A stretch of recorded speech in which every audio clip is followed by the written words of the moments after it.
Merci et bonjour à tous. En fait, Dieu nous adresse toujours des petits clins d'œil.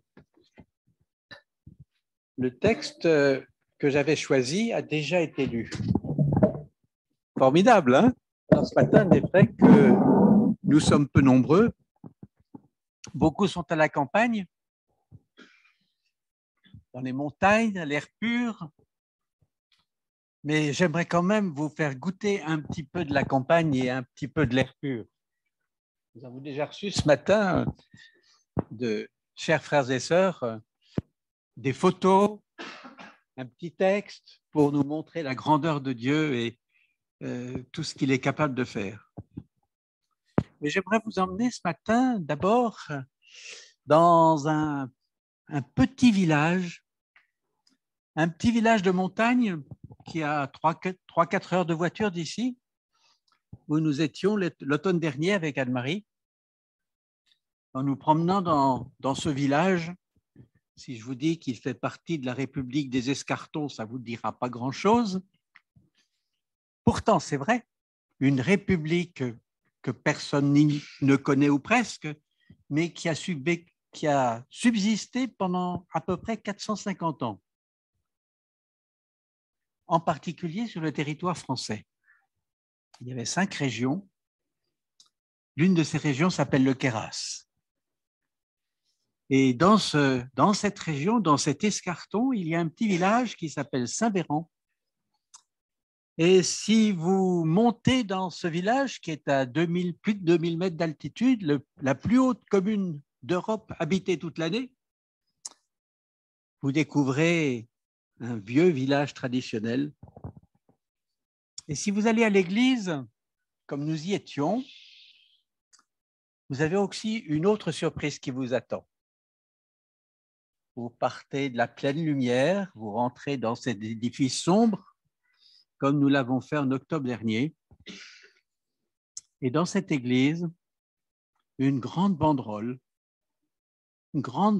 blanche, avec ce texte: votez Jésus-Christ, c'est le seul qui n'a jamais changé de programme. Nous avons essayé de le prendre en photo, mais la photo était mauvaise, je ne peux pas vous la présenter. Votez Jésus-Christ, le seul qui n'a jamais changé de programme. Ça nous parle, n'est-ce pas, quelque part, aujourd'hui, dans cette période? Jésus-Christ. Jésus-Christ qui a été crucifié. Le candidat parfait, le candidat de Dieu, est mort. Catastrophe. Qu'est-ce qui va se passer? Quel avenir?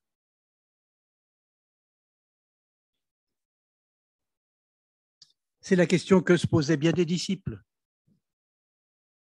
et en particulier ceux qui partaient à la campagne. Une autre campagne, un petit village, une douzaine de kilomètres, un peu plus de 3 heures de marche, si on compte que les clubs de marche estiment à 3,5 km à l'heure à peu près la vitesse qu'il faut prévoir. Un peu plus de 11 km. C'est Emmaüs. Et notre frère nous a lu le texte. Merci. Merci, mais nous le relirons, nous le réafficherons tout à l'heure. C'est un récit très connu. Je ne sais pas s'il y a parmi nous quelqu'un qui ne l'a jamais entendu, jamais lu. On dit, mais oui, tellement connu, tellement représenté. Vous savez qu'il y a de grands peintres qui ont fait des tableaux célèbres, en particulier Rembrandt a fait 2 tableaux sur les disciples d'Emmaüs. Ils sont au musée du Louvre à Paris. Et il y en a d'autres encore en Hollande. Et d'autres peintres encore. Et en relisant ce récit, je me suis dit, mais il a encore des choses à nous dire, il a encore des choses pour nous surprendre, des situations qui nous interpellent, des contrastes, des paradoxes, des questions. J'aimerais, dans un premier temps, soulever quelques-unes de ces questions. Ce n'est pas exhaustif, hein. Quand vous lirez ce texte, vous en trouverez d'autres. Et puis après, nous reprendrons le fil du chemin. Première surprise. Il y a 3 hommes, 3 personnages dans ce récit. 2 sont des disciples. 2 disciples. Quelque part, Jésus est passé par là, hein, parce que jamais tout seul, au moins 2. Au moins 2. 2 disciples. Vous connaissez leur nom? Non. Vous connaissez un seul nom. Clopas ou Cléopas. Et l'autre est anonyme. C'est étonnant, non? Au début de son évangile, Luc, l'évangéliste, dit « J'ai fait des recherches, j'ai interrogé les témoins oculaires. Il nous donne un nom et pas l'autre. » C'est quoi ça, Luc? Il a fait des recherches, il a consulté. Il donne un nom et pas l'autre. Et pourtant, ces 2 hommes suivent le même chemin. Ils vont au même endroit. Ils vivent la même expérience. Ils ont les mêmes questions. Ils partagent les mêmes préoccupations. 2 frères en détresse. 2 frères tristes. 2 frères déboussolés. 2 frères inconnus, l'autre anonyme. Vous les voyez côte à côte, Clopas ou Cléopas, suivant la façon dont on rend ce nom, et son copain disciple qui avance clopin-clopant sur le chemin à la sortie de Jérusalem, dans l'adversité et le désarroi. Ça m'a posé question. Je vous soumets ces 2 remarques.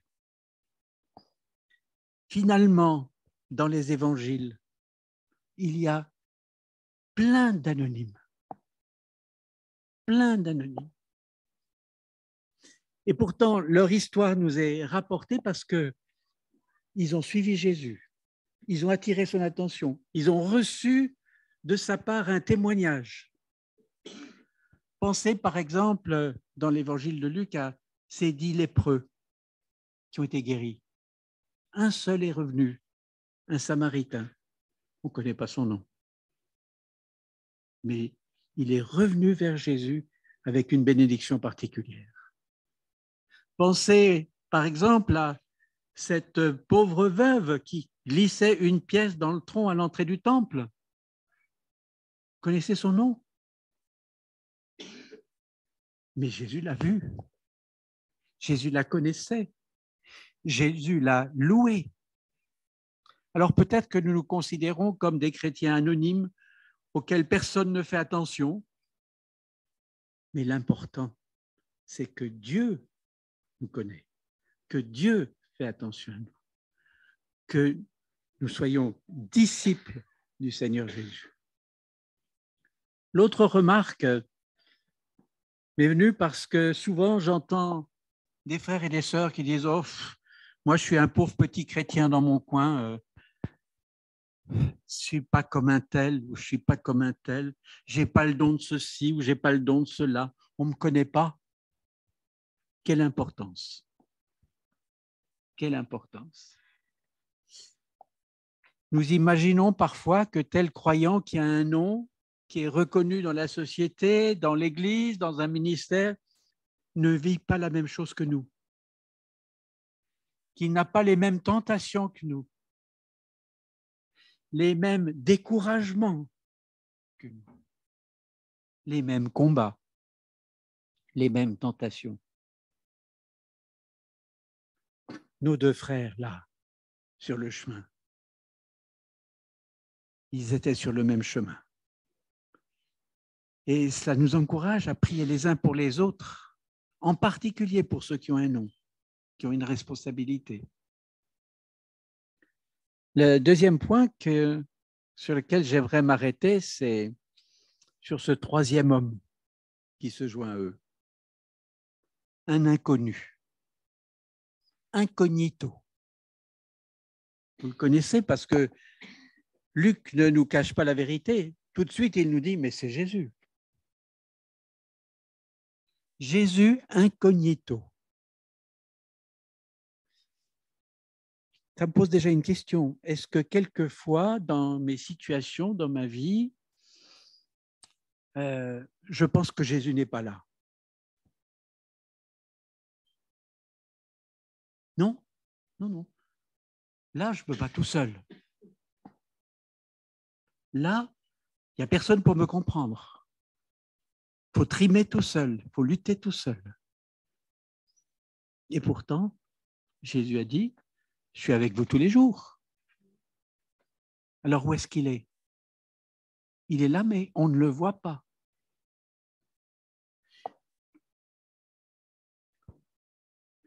Le troisième homme, Jésus, incognito. Les disciples ne le reconnaissent pas, ne l'identifient pas, et pourtant il est là. Pour eux, c'est un inconnu, un étranger. Difficile à imaginer quand même, hein? Disciples, ça veut dire qu'ils ont passé du temps avec lui. Ils ont mangé avec lui, marché avec lui. Des mois, des années, peut-être depuis la Galilée. Ils ont entendu sa voix. Vous savez, parfois vous ne voyez pas quelqu'un, mais vous entendez une voix, mais c'est lui. C'est mon frère, c'est ma sœur, c'est mon père, c'est ma mère. La voix. Vous ne le voyez pas encore, mais c'est quelqu'un qui marche là-bas. Mais ça, c'est son allure. Mais tout ça, ses disciples, ils étaient censés le connaître, l'avoir vécu. Ben non. Leur sens, pas seulement la vue, est voilé, sont voilés. Ils ne peuvent pas s'appuyer sur leur raisonnement, sur leurs souvenirs, sur leurs sentiments, rien. Ni leurs yeux, ni leurs oreilles, ni leur mémoire, ni leur sens de l'observation ne les mettent sur la piste de Jésus. Leurs sens ne servent à rien. Et si souvent dans la vie, on entend des gens, des chrétiens, dire « je ne sens rien, je ne vois rien, je n'entends rien ». Pourtant, Jésus est là. Comment est-ce possible? Comment peut-on tout oublier si vite de son maître? Peut-être était-il une semaine avant dans la foule qui criait Hosanna à l'entrée de Jérusalem. Vous savez, il y avait une foule de disciples. Peut-être qu'ils étaient parmi eux. 8 jours après, plus rien. Pas de capacité spirituelle de le reconnaître. Au départ de leur voyage, ils étaient avec les apôtres et les femmes qui avaient accompagné Jésus depuis la Galilée fidèlement. Et maintenant, ils sont là sur le chemin, deux, plus un inconnu seul. Est-ce qu'il se peut aussi que nous soyons tellement absorbés par nos soucis, par notre combat quotidien, par nos luttes épuisantes, au point de tourner autour de nous-mêmes et de ne plus voir le Seigneur qui est juste là à côté? Anesthésiés par l'épreuve, par l'épuisement, nous oublions tout. Est-ce que vous avez connu cela dans votre vie? Peut-être le vivez-vous? Il y a des moments durs où c'est comme si le Seigneur n'était pas là. Dans l'épreuve, on ne le reconnaît pas. Nous oublions tout, sa présence, sa parole, ses œuvres, ses promesses, son secours, aveuglés.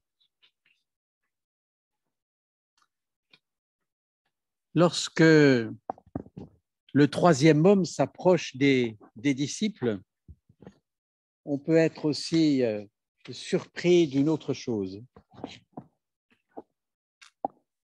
de l'accueil qu'il reçoit. Vous avez vu comment il est accueilli? Il est tout sauf amical et chaleureux. Si je paraphrase, je dirais, mais il sort d'où celui-là? Il vient de Jérusalem, il n'est pas au courant, il ne sait pas. Mais ce qu'on a vécu, il ne le ressent pas, il est indifférent. D'où il vient?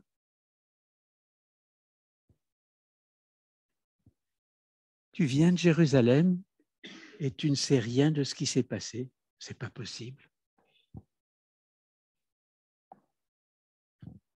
L'inconnu qui n'est pas dans le coup. C'est comme ça qu'il le considère, hein? Mais c'est Jésus. C'est Jésus qui est au centre de l'événement. C'est l'homme de la croix. Alors qu'il laisse entendre qu'il n'est ni conscient ni concerné parce que les disciples ont vécu seulement de l'extérieur, comme spectateurs. Surprenant, n'est-ce pas? Affligeant. D'autres disciples, dans un autre épisode raconté par l'Évangile, ont dit un jour à Jésus, « Maître, tu ne te soucies pas que nous périssons ?» Rappelez, les disciples dans la barque, Jésus qui dort et la tempête est là. Nous périssons. Ils étaient tristes à en mourir, nos deux amis sur le chemin d'Emmaüs. Ils ne savaient pas vers quel avenir ils allaient. Est-ce que malheureusement, ce n'est pas aussi ce que nous pensons quelquefois au fond de nous-mêmes? Je souffre, mais tu n'es pas là. Je suis dans ma misère et tu ne te manifestes pas. Est-ce que tu comprends bien ce que je vis? Tu es au courant? Et nous oublions qu'en face de nous, il y a le crucifié, le condamné sans cause, le roi qui pleure. C'était dimanche dernier le texte des rameaux. Le roi qui pleure sur la détresse de ses enfants. Et Jésus encaisse. Il ne dit rien. Il ne se manifeste pas, il ne relève pas, mais il les encourage à parler, à expliquer leur vécu et à raconter où ils en sont, eux. Et ils s'expriment longuement. Est-ce que vous avez remarqué leur récit? Oui, Jésus, c'était un prophète. Il a été condamné. Nos autorités l'ont livré. Il a été crucifié.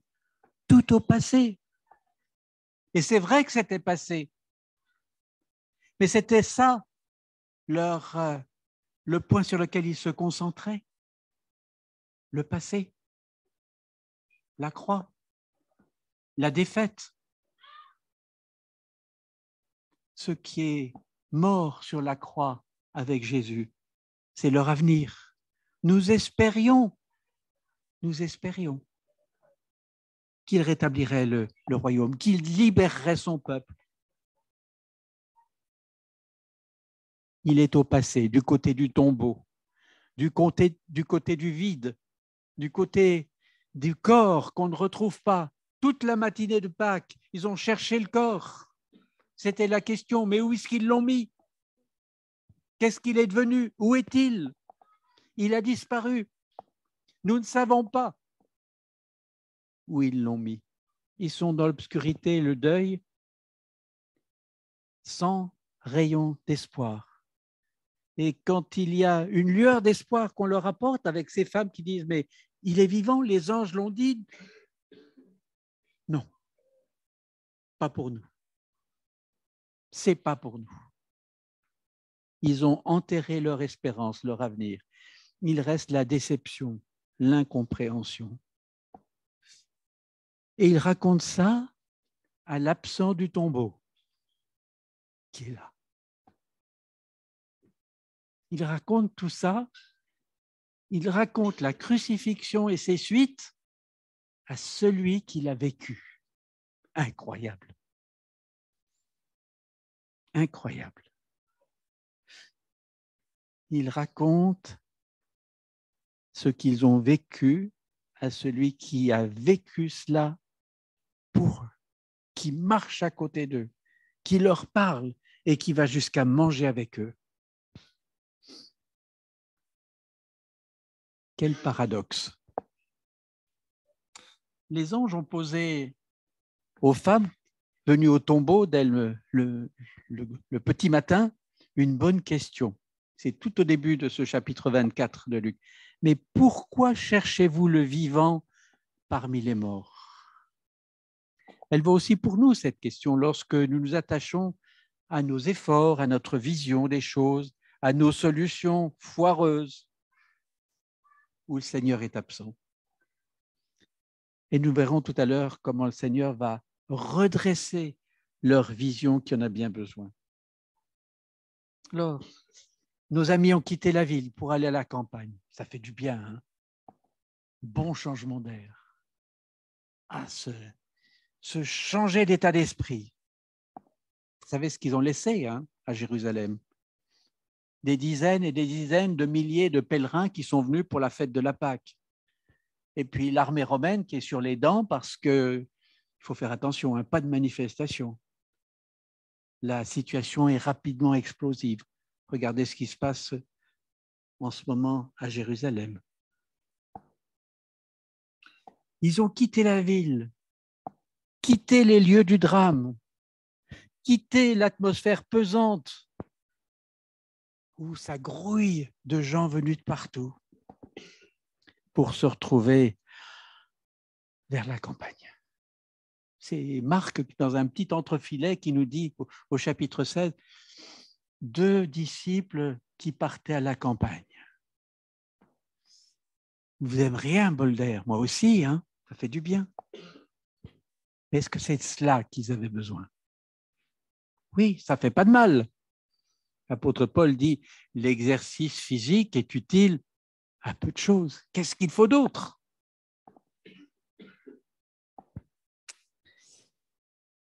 Qu'est-ce qu'il faut d'autre? La marche, 60 stades, un peu plus de 11 kilomètres, ça fait du bien. Aérer les méninges. Oui. 3 bonnes heures de marche. Puis ça ouvre l'appétit en plus, hein? Mais après le casse-croûte, changement de cap. Qu'est-ce qui s'est passé? Le changement d'air, oublié. Il décide de rentrer en ville. Mais qu'est-ce qui leur est passé par la tête? Et non seulement de rentrer en ville, mais dardard, le soir même, sans délai. Ils sont partis pour changer d'air et ils reviennent à leur point de départ parce qu'ils ont changé de vision. Un aller-retour de plus de 22 kilomètres. Remonter à Jérusalem, parce que Jérusalem est sur la ligne de colline à 700-800 mètres. Rien ne les arrête. Fini la tristesse, fini l'accablement. Ils ont retrouvé un élan et un avenir à partager. En à peine quelques heures. De quoi avons-nous besoin? D'un changement d'air? Oui, certainement, merci Seigneur. Mais d'un changement de vision pour nous redonner un élan. Et ce qui corse encore l'affaire, si nous regardons les conditions de cette allée et les conditions de ce retour, c'est que la situation est tout à fait paradoxale. À l'aller, ils souffraient de l'absence de quelqu'un qui était à côté d'eux, qui marchait avec eux. Ils étaient 3, dont 2 disciples tristes, incapables de reconnaître leur compagnon de route. Et lorsqu'ils ont identifié Jésus, il se retrouve seulement 2. Et ils sont repartis seuls, sans leur inconnu qu'ils avaient reconnu. Si je peux dire ainsi, à l'aller, ils étaient pleins de l'absence. Et au retour, ils sont pleins de la présence. Parce que cette présence est en eux. Elle est rentrée dans leur cœur. Ce qui était pour eux un lourd fardeau au départ n'est plus un problème au retour. Ils ne souffrent plus du manque parce que leurs yeux ont été ouverts sur une réalité spirituelle éternelle. Jésus-Christ était vivant. Jésus-Christ est en route pour la gloire. Leur avenir brisé avait laissé place, s'était ouvert sur le plan de Dieu en marche avec Jésus pour la gloire. Jésus était maintenant dans leur cœur. Est-ce que notre vie d'aujourd'hui ressemble plus à l'aller vers Emmaüs ou au retour vers Jérusalem? Ça dépend des moments peut-être. Hein? Est-ce que notre vie a besoin d'un changement de vision avec Jésus, qu'il éclaircisse nos yeux? Un dernier point particulier encore. Nos 2 disciples avaient accueilli Jésus un peu fraîchement, non? Sans enthousiasme, comme un extraterrestre qui était incapable de participer à leur deuil, à leur inquiétude.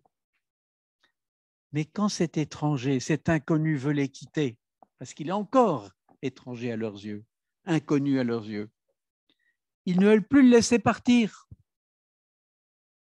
Ils ne veulent plus le laisser partir. Alors, suivant les versions, on dit ils le pressèrent, ils insistèrent.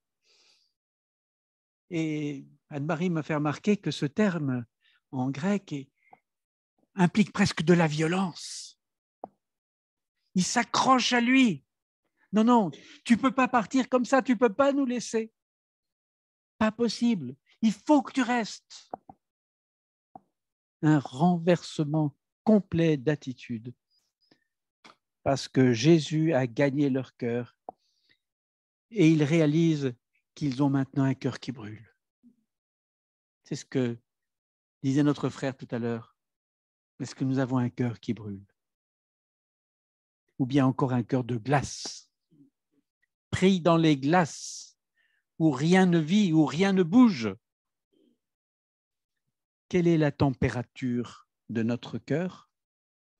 Vous savez, nous chantons avec les jeunes « Une flamme en moi ». Est-ce qu'elle est en moi? Ça me fait penser à un autre récit de l'Ancien Testament où il y avait un homme comme cela qui s'était bagarré toute une nuit, et qui a conclu au petit matin par cette phrase « Je ne te laisserai pas partir que tu ne me bénisses ». Il s'appelait Jacob. Jacob le trompeur, Jacob le bagarreur. Il faut qu'il ait besoin, un tel besoin de la bénédiction de Dieu, que tout le reste ne compte pas et qu'il est prêt à se battre. Le désir intense de connaître Dieu, de vivre avec lui, la soif spirituelle que les 2 disciples ont trouvée ou retrouvée. Et je vous propose, parce qu'ils ont gagné avec le Seigneur, il est resté de chanter, de faire un petit break en chantant ce cantique qui dit « Reste avec nous, Seigneur ». C'est un appel, c'est un désir, c'est une prière. Reste avec nous. Alors nous restons en chemin, et j'aimerais encore parcourir ce passage d'une autre façon.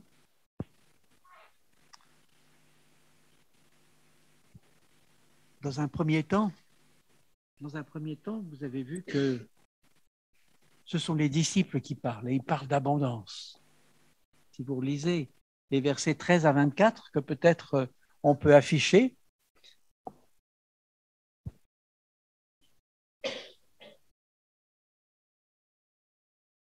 Ils échangent leurs propos et leurs réflexions.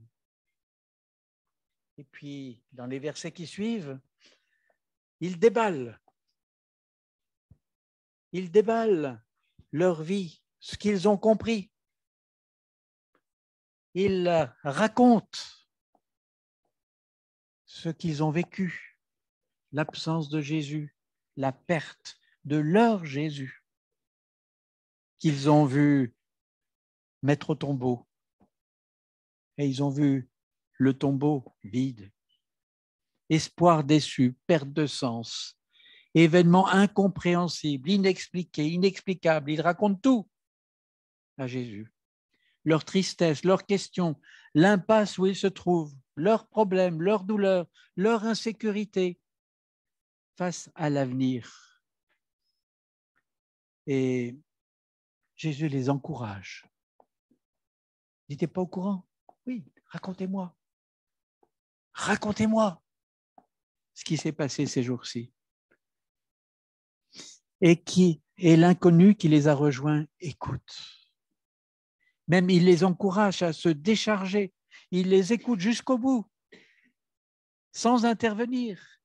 Il prend toute la mesure de leur désolation, de leur état d'esprit, de leurs besoins et des limites de leur vision.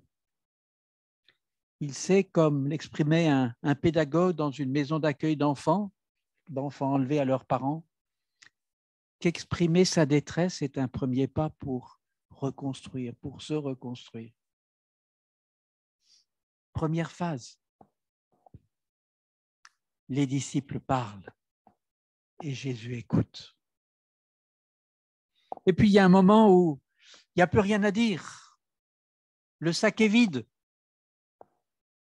Il y a un moment où la conversation s'arrête, où les mots ne viennent plus. Et là survient dans notre récit un premier « alors ». Alors. Quand les disciples se taisent, alors Jésus peut parler. Alors les rôles sont inversés. C'est Jésus qui parle et c'est les disciples qui sont prêts à écouter. Alors, l'inconnu sort de l'ombre. Il va réorienter leurs pensées, détourner leur regard dans une autre direction. Et un petit peu comme eux, ils commencent assez rudement en mettant en cause leur attitude, leur intelligence, leur faculté, leur capacité de comprendre et rester défaillante. Ce mot de sans intelligence est traduit ailleurs, dans d'autres passages où il est utilisé dans le Nouveau Testament, par ignorant et par insensé. Est-ce que souvent nous n'avons pas aussi des attitudes ignorantes et insensées?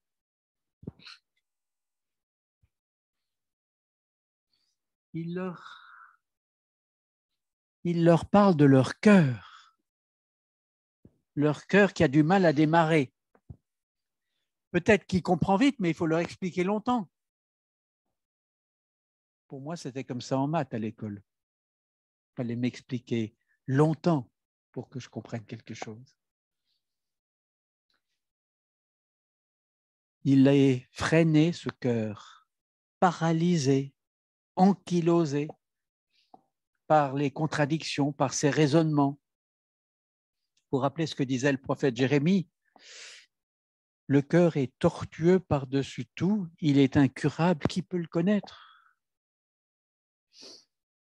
Alors, Jésus intervient, dit halte, ça suffit maintenant, écoutez, cessez de vous apitoyer sur vous-même, de tourner en rond. Il n'y a pas d'issue dans vos raisonnements. Il n'y a pas d'issue dans la façon dont vous voyez les choses, parce que vous êtes aveuglé, parce que vous êtes ignorant, il vous manque quelque chose. Ils dirigent leur regard et leur réflexion sur un autre Jésus. Pas le prophète qui était, mais le Christ de Dieu, celui qui doit souffrir et connaître la gloire, et entrer dans sa gloire. Ils ont perdu leur Jésus, le prophète puissant qui est mort crucifié, qui n'a pas délivré leur peuple, mais ils n'ont pas encore trouvé l'envoyé du Père venir mourir et revivre en vue de son royaume, en vue de la gloire. Et il le fait sur la base de toutes les Écritures, la loi et les prophètes, de Moïse au dernier des prophètes, en passant par tout le reste de l'Écriture. Je relis en ce moment beaucoup de psaumes et je suis frappé combien les psaumes nous parlent de Jésus, de ses souffrances, de sa gloire, de ce qu'il va entraîner dans sa victoire et dans son royaume. Jésus, à travers toutes les Écritures, ce que Dieu a dit, pour que leur vue s'éclaircisse, pour que leur intelligence soit nourrie, mais par la parole de Dieu, plus par leurs sentiments, par leurs sensations, par leur raisonnement, mais par la parole vivante et efficace de Dieu.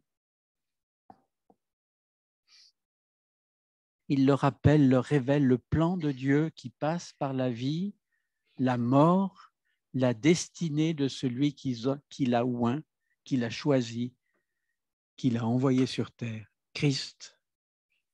Et cette révélation divine qui se construit parole après parole gagne du terrain dans la pensée des disciples. Ce cheminement va durer, on ne sait pas, 1 heure, 2 heures peut-être. On ne sait pas où ils en sont sur le chemin. Mais elles rencontrent leur soif. Et ils ont peur qu'elle s'arrête. C'est pour ça qu'ils s'accrochent à lui, qu'ils ont tellement besoin d'être enseignés par un tel maître qu'ils n'ont pas reconnu. Et lorsque leur destination approche, Jésus les teste. Et vous en êtes où? Je peux vous laisser? Il fit mine d'aller plus loin, nous dit l'Écriture. Il les teste. Il dit non, c'est pas possible, tu ne peux pas nous laisser à ce point. Il pourrait peut-être qu'il leur a dit au revoir les amis, moi je continue. Tu ne peux pas nous faire ça. Reste. Reste. Ils le pressèrent, ils le retinrent avec une vive insistance. Ils s'accrochent à lui. Est-ce que tout cela ne fait pas écho dans notre cœur? À quel stade de chemin en sommes-nous avec Jésus? Nous parlons, nous débattons et il se tait car il n'a pas la parole. Ou bien nous sommes disposés à écouter, nous n'avons plus d'arguments. Ou bien nous avons été au-delà, nous avons soif d'être enseignés, prêts à accepter la parole de Dieu comme la réponse pour notre vie. Job a connu aussi un tel cheminement et de telles étapes. Vous vous souvenez, pendant des chapitres et des chapitres, il cause, il étale ses cris, sa détresse, sa souffrance, attisé par ses amis. Puis un moment, il dit stop. Tu veux m'écouter maintenant? Même chose avec ses amis. Alors, ils commencent et ils peuvent écouter. Et nous arrivons au 3e temps de notre cheminement. Jésus a accepté de rester avec eux, pour eux. Ils se mettent à table ensemble. Ce n'est plus un étranger qui est avec eux, mais quelqu'un avec qui on peut avoir une relation personnelle, une relation de confiance, partager un repas, un moment de communion. C'est lui qui prie. C'est lui qui rend grâce. C'est lui qui rompt le pain. Étonnant encore ça. Lui, l'ancien étranger, l'ancien inconnu, celui qui ne comprenait rien, il est là à table et c'est lui qui mène la barque. Quel changement!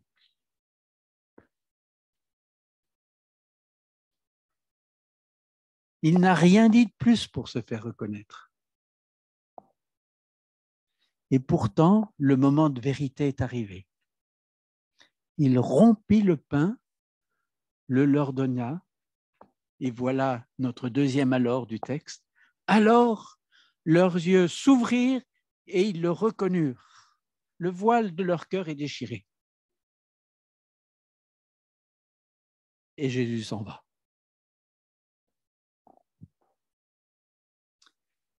L'Évangile ne nous dit pas comment ce voile a été déchiré.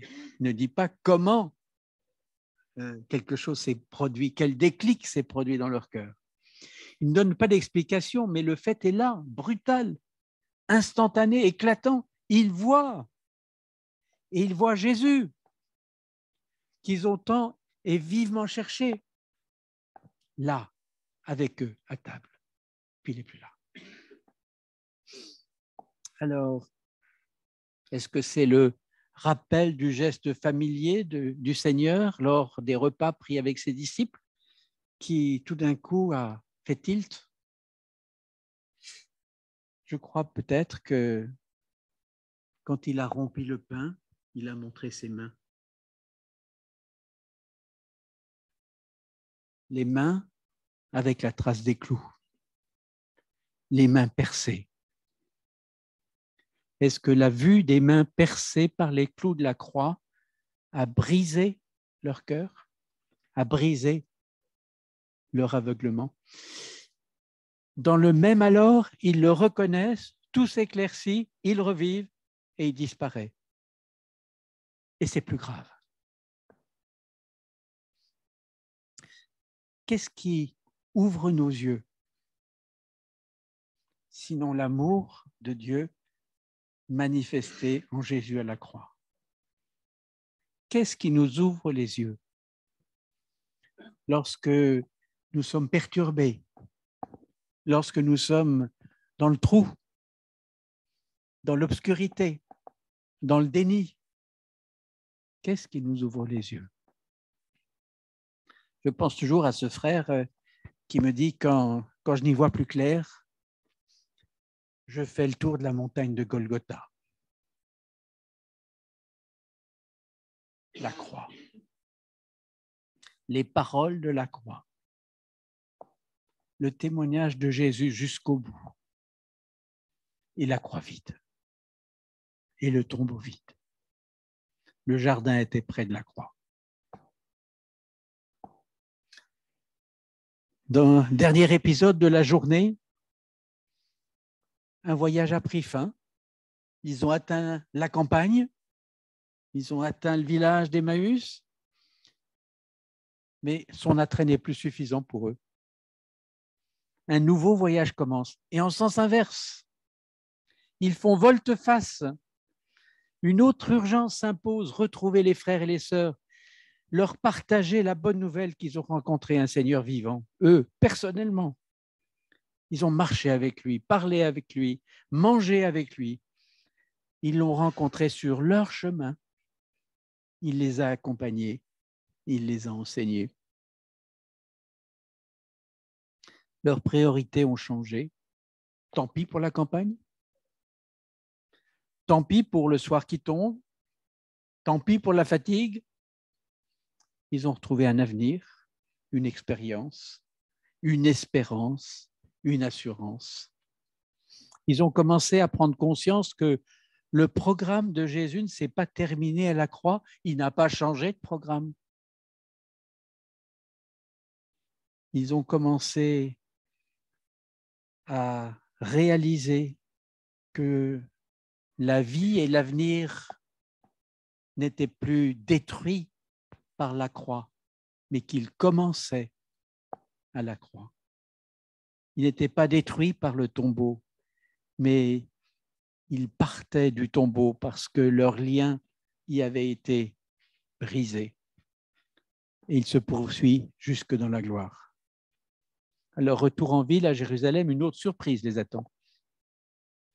Peut-être qu'ils étaient tout excités en disant on a vraiment des choses à dire. Hein. Puis voilà, on leur dit, on leur coupe la parole, mais il est vivant. Il est apparu à Pierre. Quelle joie, quel partage. Et quelques instants après, dans les versets qui suivent, il nous dit Jésus va revenir au milieu d'eux, leur offrir sa paix. En conclusion, je retiendrai trois pensées. C'est Jésus qui vient nous chercher sur notre route. C'est lui qui sait où nous en sommes et c'est lui qui croise notre route et qui marche avec nous. Deuxième pensée, c'est par la parole de Dieu qu'il agit et qu'il transforme. Et nos sentiments suivront après. Nos sentiments et nos réactions viendront après, mais sur la base de la parole vivante et efficace de Dieu. Jésus disait dans l'évangile de Jean au chapitre 8 et au verset 31 et 32, « Mes disciples, ce sont ceux qui écoutent ma parole. La vérité les affranchira, les rendra libres. La parole. » Nous pouvons être esclaves de nos sentiments, esclaves de nos raisonnements. C'est la parole qui rend libre. Et troisième pensée, il change nos buts. Il change nos priorités. Il change notre vision et notre avenir pour le rendre éternel.